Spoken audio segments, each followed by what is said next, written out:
You probably never expected to see a Skyline on my channel, and I gotta say I didn't expect that either, but I think they're pretty cool. I've always wanted a 200 SX S13, but unfortunately they have skyrocketed in price and I haven't really prepared to pay what they cost right now. And as I'm gonna say, I'm not prepared to pay what an R33 costs either. I've seen running and driving ones starting at like 20 grand here in Sweden, and I paid 800 bucks for this thing. Obviously it's not close to being worth 20 grand, but I got a Skyline for 800 bucks and I think that's pretty cool. But obviously we have a bunch of reasons why it was 800 bucks, but we can talk a little bit about that. But before that, I just want to show you what we got here. We got basically a complete Skyline body. We have some extra parts here. We have the trunk, we have a wing, we have basically the complete front suspension, and we have some tail lights. That's what we have here in the bed. And inside the car we have a set of front fenders. We have a dash, we have a steering column, we have pedals and some odds and ends, but that's basically it. Unfortunately, we do not have anything for the rear suspension. But if we look at what we have a basically rust-free R33 body. And if we check in here, we can see it's extremely moldy for some reason. It is really gross. You can see some sort of maggots have crawled around in here. And as I said, we have the dash, steering column, pedal assembly, and it's obvious it's been some sort of drift car because we have some remnants of a cage that's been in this thing somewhere down the line. We have a front bumper, we have some heater core stuff, cross member, some more stuff to the dash, and some bits and pieces. So we have, if we put on the front fenders, the front bumper and the taillights, it would look a little more like a car even. And that's kind of what I liked about this thing, because it was really cheap and it actually had some odds and ends to start making it into a car. The biggest thing I want to find right now is some rear suspension stuff, and it's pretty pricey, but hopefully we can get something together. And first goal, as always, is getting it on the wheels. After that we can look at start making it drivable. But I mean, other than that, not really much to show you here. The trunk floor is cut out, and as I said, I think it's been some sort of drift car or something like that. If you look in here, you can see some more of the cage that's been in this thing. And I gotta say, I know basically nothing about the history of this car. And if we look up here, we can see that we have a sticker that some time ago, it's in 2009, it's been in Southampton. So obviously it's been imported here to Sweden sometime after 2009. And what has happened between those 16 years, I have basically no idea. If this video for some reason might reach a person over in England that might know anything about this thing, feel free to reach out to me, because that would be really cool. But I've asked my viewers here in Sweden to hopefully share something about this thing. My videos most often reach someone who knows something, so I'm really hopeful to get some information about it. But the weird thing about this thing is that the VIN number is supposed to be here, and someone has obviously cut that out.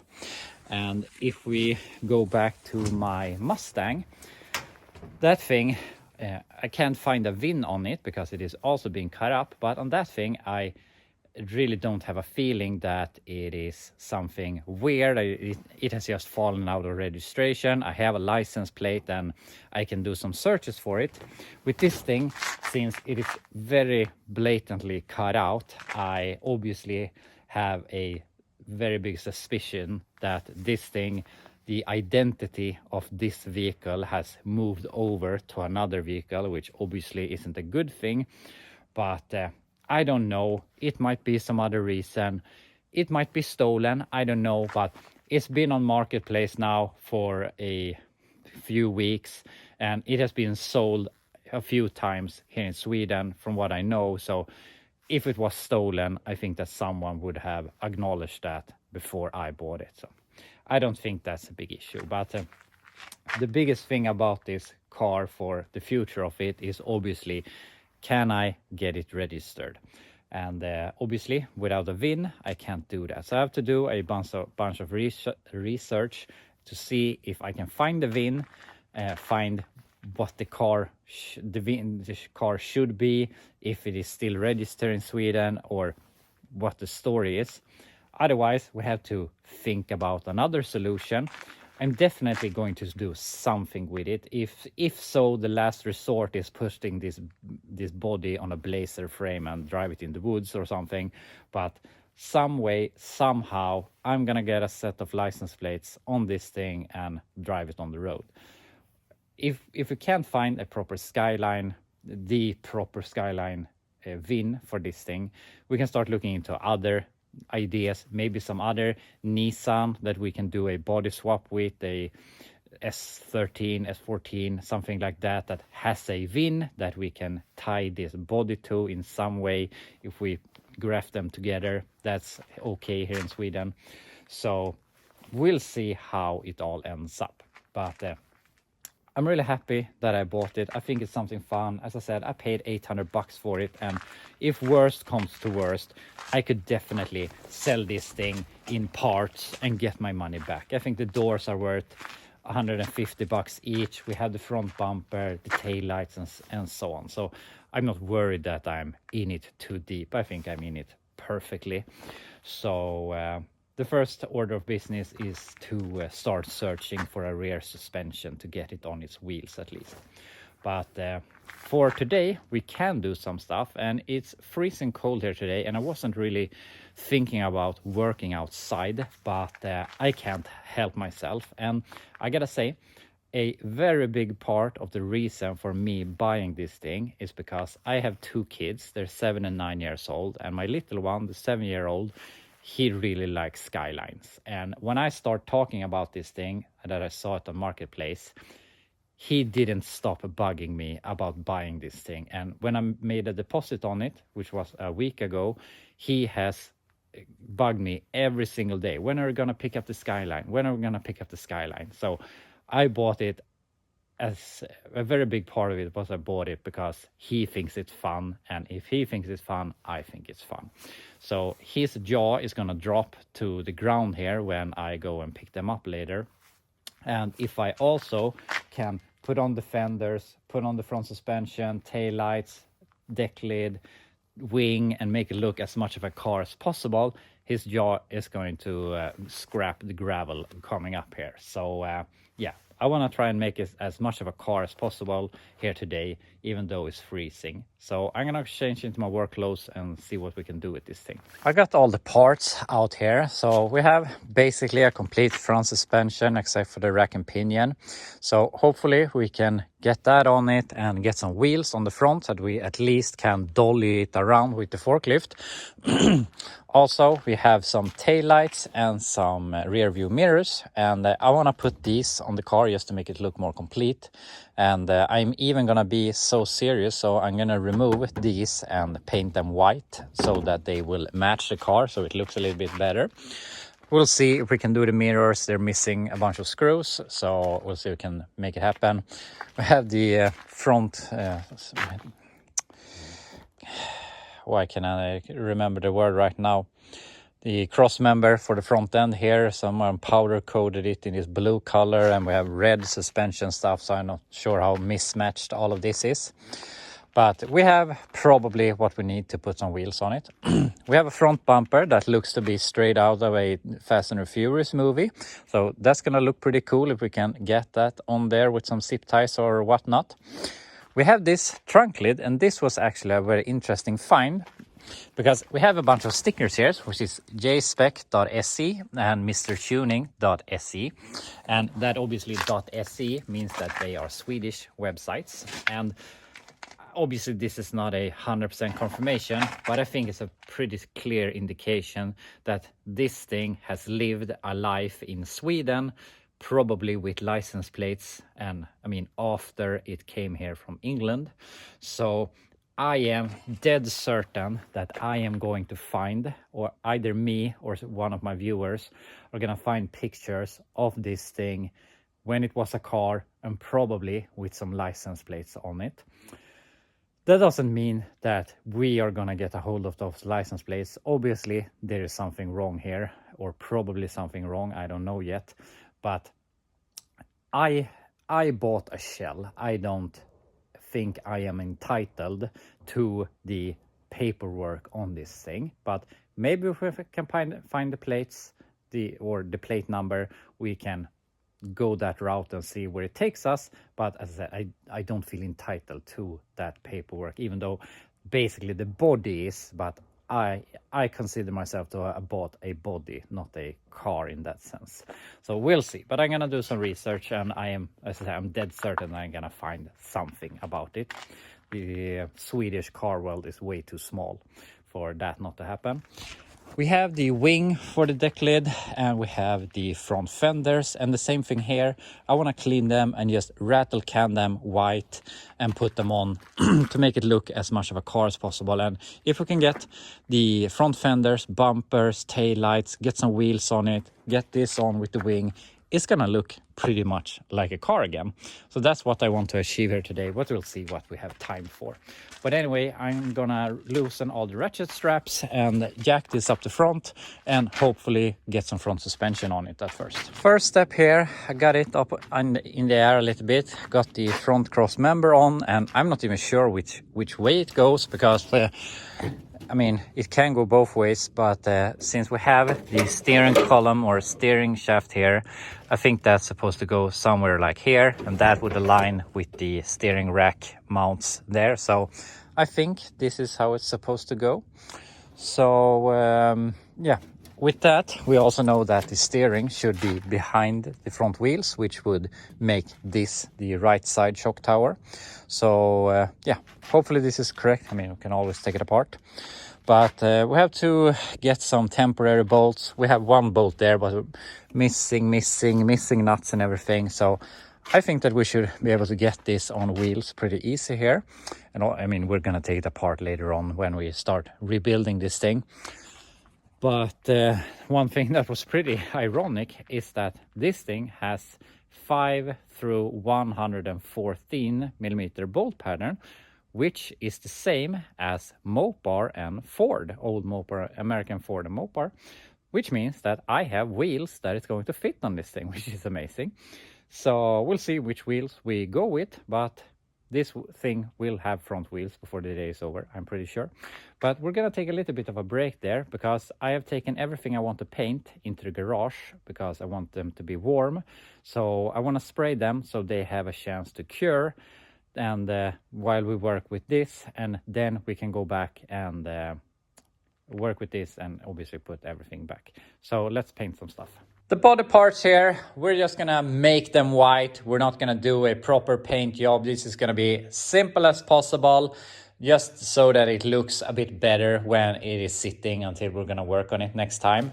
So we're gonna remove the worst of the moss here, clean it up a little bit, do something to the front bumper, paint the tail lights and so on. And while that dries, we can continue working on the front suspension. And then eventually we can put this on with like 1 screw each. So yeah, let's make them white. And here we have some paint on it. And we're not trying to fool anyone but ourselves. It's gonna look a little bit better while it's sitting. And I mean, when the day comes and we are thinking about paint, this is the last of our problems, having a second coat of paint on the parts. So it's gonna look better while it is sitting, and while we're working on it, it's gonna look more enjoyable to work on, at least in my opinion.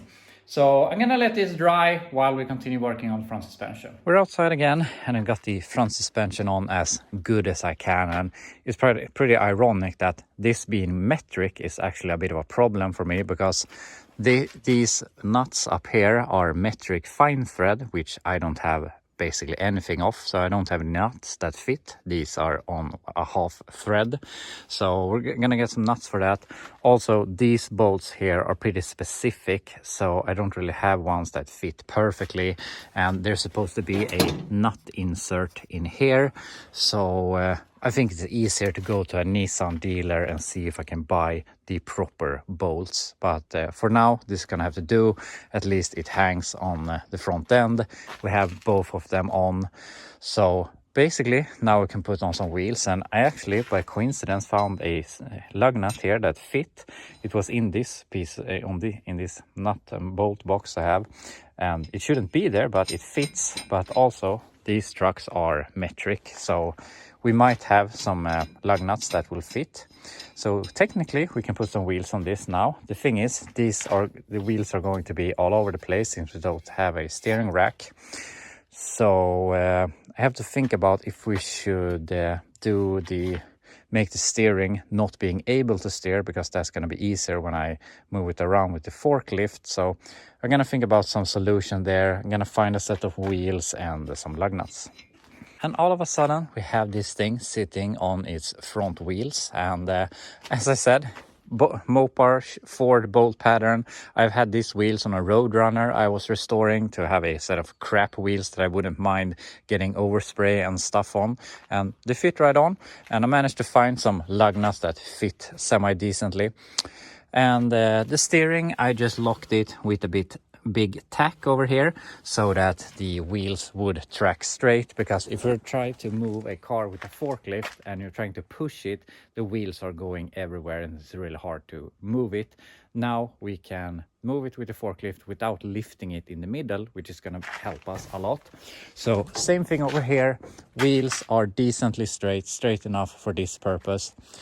I wanted to put on these wheels just for fun, but the tires are so damn big, so they were hitting the upper control arm here, so it didn't work. But who cares? This looks good enough.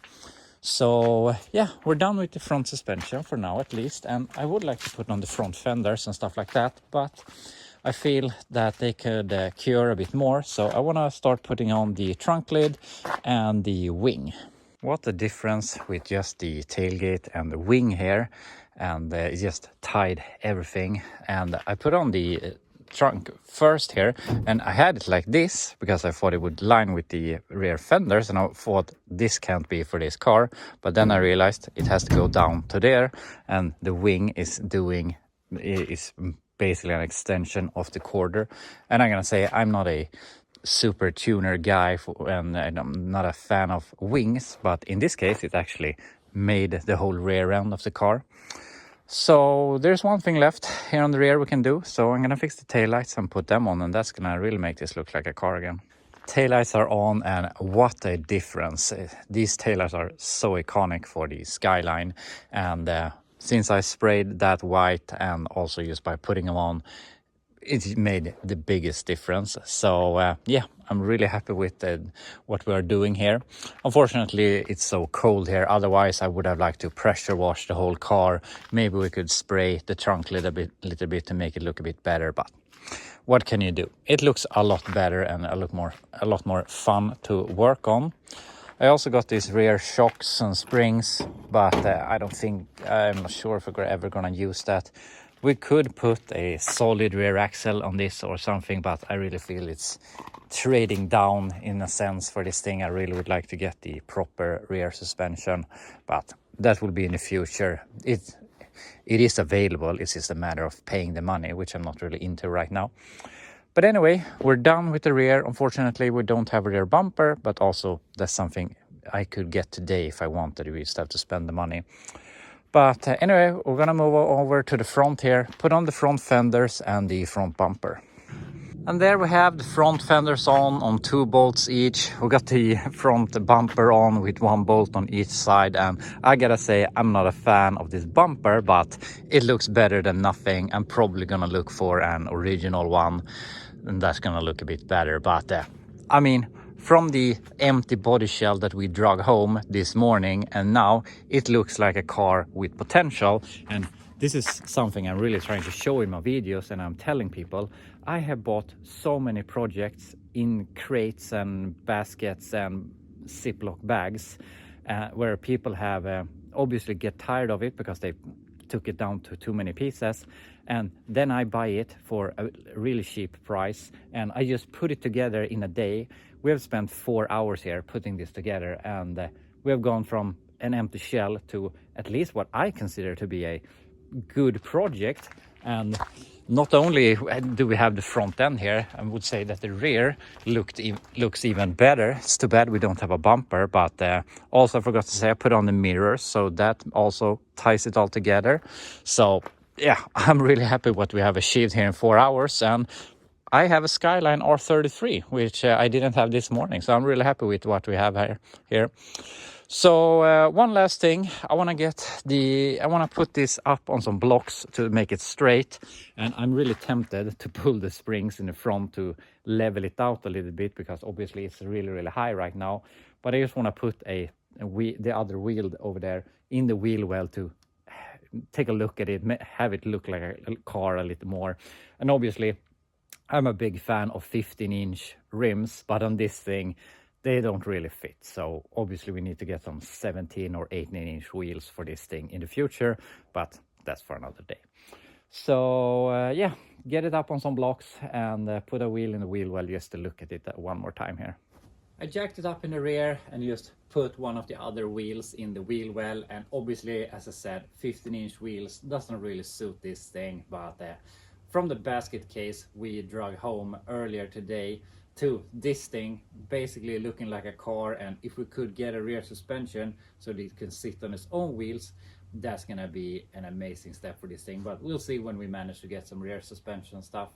But thinking back to the $800 piece of shit I drug home here, and to this that, in my opinion at least, has a bunch of potential to become something. And I'm not gonna swear on it, but I am gonna do my very best to get this thing back on the road somehow, some way. If we have to cut out the floor and graft this onto another vehicle with a wing, but some way we're gonna do it, because otherwise my 7-year-old is never gonna stop bugging me. So yeah, that will be all here for today with the Skyline, and we'll see where the future takes us. But for today, I'm really happy with my $800 purchase. So yeah, I hope you enjoyed it, and I'll be back to you